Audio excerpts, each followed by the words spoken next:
Hi sir. Hi అండి, నమస్తే. Nice to meet you sir. నేను చూసిన మీ వీడియోస్ అన్నిటిలో కూడా మీరు ఇంటీరియర్స్ గురించి మీరు చెప్పే విధానం, మీరు మాట్లాడే విధానం చాలా క్లుప్తంగా ఉంది. అండ్ మీ వీడియోస్ చాలా ప్లేసెస్కి రీచ్ అవుతున్నాయి, ఏపీ, తెలంగాణ చుట్టుపక్కలంతా కూడా.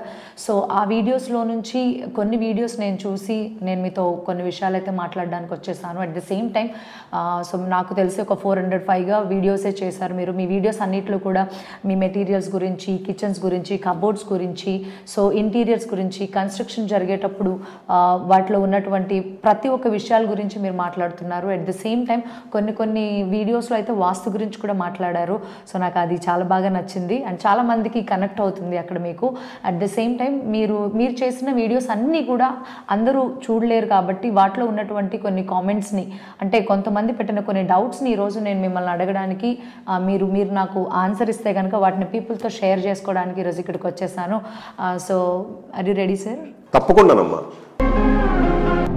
సరే, ఇది నా ఫస్ట్ క్వశ్చన్. నాదే కాదు, అభిలాష్ గారని ఒక క్లయింట్ మీ వీడియోస్ కింద పెట్టిన ఒక కామెంట్ అనమాట. సో ఆయన క్వశ్చన్ ఏంటి అంటే, ఇంటీరియర్ డిజైనర్ని మనం ఎప్పుడు కలవాలి? సో మనం ఇప్పుడు ఒక కన్స్ట్రక్షన్ స్టార్ట్ చేసుకున్నాం, మనం ఒక ఇల్లు కట్టుకోవడం స్టార్ట్ చేసుకున్నాం. సో స్టార్ట్ చేసుకున్నాక మనం ఎలాంటి టైంలో ఇంటీరియర్ డిజైన్ని కలిస్తే బాగుంటుంది? కన్స్ట్రక్షన్ అయిపోయినాక, కన్స్ట్రక్షన్ స్టార్ట్ చేయకముందు కలవాలా, లేకపోతే ఏమీ ప్లాన్ చేయకముందు కలవాలా? మన ఇంటిని అందంగా చేసుకోవడానికి ఏది బెస్ట్ టైం అంటారు ఇంటీరియర్ డిజైనర్ని కలవడానికి? చాలా మంచి క్వశ్చన్ అమ్మా. అభిలాష్ గారు, ముందు థ్యాంక్ యూ. ఎందుకంటే మీరు మీ ద్వారా చాలామందికి ఉపయోగపడే క్వశ్చన్ అడిగారు. అదేంటంటేనండి, చాలామందికి ఇంటీరియర్స్ అంటే అంతా అయిపోయిన తర్వాత పిలిస్తే, ఆఖరిలో పిలిస్తే వాళ్ళు చేయాల్సిన వర్క్ ఏదో చేసి వెళ్ళిపోతారు, అంతా అయిపోతుంది అని అనుకుంటారు. కానీ అది చాలా తప్పమ్మా. యాక్చువల్గా ఏంటంటే, ఇంటీరియర్స్ అంటే ఎప్పుడు కలవాలంటే అసలు ఇంటీరియర్ డిజైనర్ని జనరల్గా అయితే ఎప్పుడైతే మీరు ప్లాన్ కాపీ తీసుకొని ఫౌండేషన్ వేయిపోతారో, ఫౌండేషన్ కన్నా ముందే, కన్స్ట్రక్షన్కి ముందే ఒకసారి కలిస్తే కన్స్ట్రక్షన్ ఎలా కట్టాలి అనే దాంతోపాటు ఆ రూమ్ సైజులు ఇంటీరియర్కి మ్యాచ్ అవుతున్నాయా, అండ్ ఆ ప్లేస్మెంటు, ఆ చుట్టుపక్కల కూడా ఇంటీరియర్కి కావాల్సిన వాష్ ఏరియాస్ కానీ లేకపోతే బయట చుట్టుపక్కల కావాల్సిన ఏరియాస్ అది సరిపోతున్నాయా, అండ్ ఇంట్లో ఆ వాల్స్ అండ్ ఆ పాయింట్స్ ఇవన్నీ కన్స్ట్రక్షన్లో ఎప్పుడు పెట్టుకోవాలి, ఇలాంటివన్నీ కూడా ముందుగానే తెలుసుకుంటే చాలా మంచిది. అది ఎప్పుడైతే ముందుగా మీరు కలుస్తారో అప్పుడు వీటి మీద కూడా మనం డిస్కషన్ చేసుకుంటాం. కాబట్టి ఖచ్చితంగా ఆ ప్లాన్లో ఏమైనా చేంజెస్ ఉంటే ముందుగానే చేసుకుంటాము. దాంతో ఏమవుతుందంటే కన్స్ట్రక్షన్ కట్టేటప్పుడే అవన్నీ మీకు తెలుస్తాయి. కాబట్టి వాస్తుని బట్టి కానీ, ఇంటీరియర్స్ని బట్టి కానీ, కన్స్ట్రక్షన్ స్పేస్ని బట్టి కానీ, మీరు కట్టబోయే ఇల్లు ఉన్న ప్లేస్ని బట్టి కానీ మీరు మార్పులు చేసుకుని కట్టుకోవడం ద్వారా ఖచ్చితంగా అన్ని రకాలుగా ఫైనల్కి వచ్చేసరికి కూడా మీకు అలానే క్లియర్గా విజన్ అయితే ఉంటుంది. సో దానికి మీరు చేయాల్సింది ఏంటంటే, ఈ కనపడే నెంబర్కి ఒకసారి కాల్ చేసి కలిసినట్లయితే కనుక అపాయింట్మెంట్ తీసుకొని, నామినల్ ఛార్జెస్ ఉంటాయి, కలిసినట్లయితే కనుక మనం ఒక 2-3 గంటల సేపు డిస్కషన్ చేసుకుంటే మీ ప్లాన్ కాపీ మీద ఖచ్చితంగా మీకు ఇక్కడ అంతా కూడా షోరూంలో డిస్ప్లే అది ఉంటుంది. కాబట్టి దాని ద్వారా ఆ ప్రాముఖ్యత ఏంటి ముందే కలవటం వల్ల అనేది మీకు అర్థమవుతుంది. ఏమైనా డౌట్స్ ఉన్నా క్లారిఫై అవుతాయి.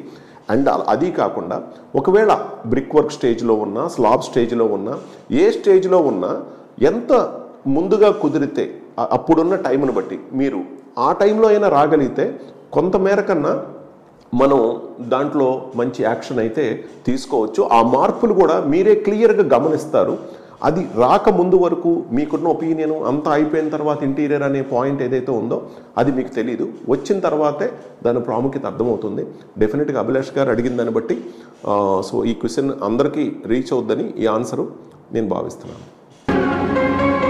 సార్, నా నెక్స్ట్ క్వశ్చన్ ఏంటి అంటే, వరంగల్ నుంచి ఒక క్లయింట్ అడుగుతున్నారు స్క్రూ హోల్డింగ్ కెపాసిటీ గురించి. యూజువల్గా మనం WPC మనం విండోస్కి, గుమ్మాలకి అండ్ అలాగే డోర్లకి, మెయిన్ డోర్స్కి వాడేటప్పుడు ఆ స్క్రూ హోల్డింగ్ కెపాసిటీ అనేది చాలా తక్కువగా ఉంటుంది అని అంటున్నారు. ఇది ఎంతవరకు నిజం? యూజువల్గా మీ ప్రీవియస్ వీడియోస్లో కూడా దీని గురించి మీరు మాతో షేర్ చేసుకున్నారు. అయినప్పటికీ చాలామంది పెడుతున్న కామెంట్స్ని బేస్ చేసుకొని ఈ క్వశ్చన్ని నేను మళ్ళీ రిపీట్ చేస్తున్నాను. సో మా వాళ్ళకి కొంచెం క్లుప్తంగా వివరించగలరా దీని గురించి? ఎస్ అమ్మా, మీరు అడిగింది అయితే చాలా మంచి డౌట్. ఇప్పటికే నేను ఆ డబ్ల్యూపీసీ స్క్రూ హోల్డింగ్ కెపాసిటీ గురించి చాలా సందర్భాల్లో చెప్పడం జరిగింది.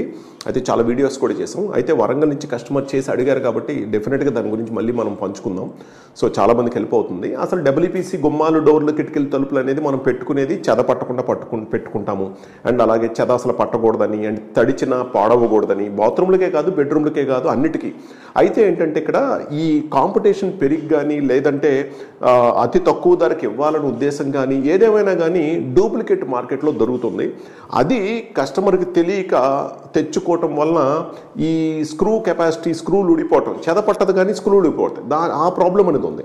అయితే దానికి భయపడాల్సిన అవసరం లేదు. మన స్పేస్ డిజైన్స్కి వచ్చినట్లయితే కనుక మన దగ్గర ఒరిజినల్ డబ్ల్యూపీసీ మాత్రమే దొరుకుతుంది అండ్ ప్రీమియం డబ్ల్యూపీసీ దొరుకుతుంది. ఇది మీరు ఈ వీడియోలు చూడటమో లేకపోతే ఇంకోటి ఏదో ఫోటోలు చూడటం ద్వారా కాదు. ఖచ్చితంగా మీరు వస్తే డూప్లికేట్కి ఒరిజినల్కి తేడా ఎలా కనుక్కోవాలనేది మీకు క్లియర్గా మన వీడియోస్లో చెప్పడం జరిగింది. సో ఇది డూప్లికేట్ రకరకాల కలర్స్లో దొరికింది, ఇది ఒరిజినల్. ఈ ఫ్రేమ్ కానీ, డోర్ కానీ, షీట్లు కానీ, కిచెన్స్ కానీ ఏమైనా చేసుకోవచ్చు. ఇప్పుడు దీన్ని ఇలా కొట్టినప్పుడు మన వాళ్ళు చూపిస్తూ ఉంటారు, మీకు ఇలా డెంట్ పడిపోతూ ఉంటుంది. దీనికి అసలు ఏమీ కాదు. సో ఈ పాయింట్లో మీరు ఇలా పట్టుకున్నప్పుడు వెయిట్లో కూడా మీకు ఈజీగా తేడా తెలిసిపోతుంది. అట్లాగే వెయిట్ అని కాదు, డెన్సిటీ అని కాదు. అలాగే మీకు ఇక్కడ ఇలా ఈ ఫ్రేమ్ చేసినప్పుడు ఇలాగా మీకు క్యాప్ స్క్రూ టెక్నాలజీ అని ముందుగా మనకి ఇలా తయారవుతుంది మన బోర్డు. సో మన ఫ్రేము ఇక్కడ చూసినట్లయితే ఈ చుట్టూ ఈ టెక్నాలజీ వాడటం వల్ల మనకేంటంటే చుట్టూ స్క్రూయింగ్ కెపాసిటీకి ఒక మందపాటి లేయర్ లాగా ఫామ్ అవుతుంది. స్క్రూ తిప్పినప్పుడు ఇంకా తీయటానికి కానీ దేనికి కానీ అసలు రాదు. సో దాంతో దీన్ని మేమేమంటామంటే టేక్ స్ట్రెంత్తో పోలుస్తాము.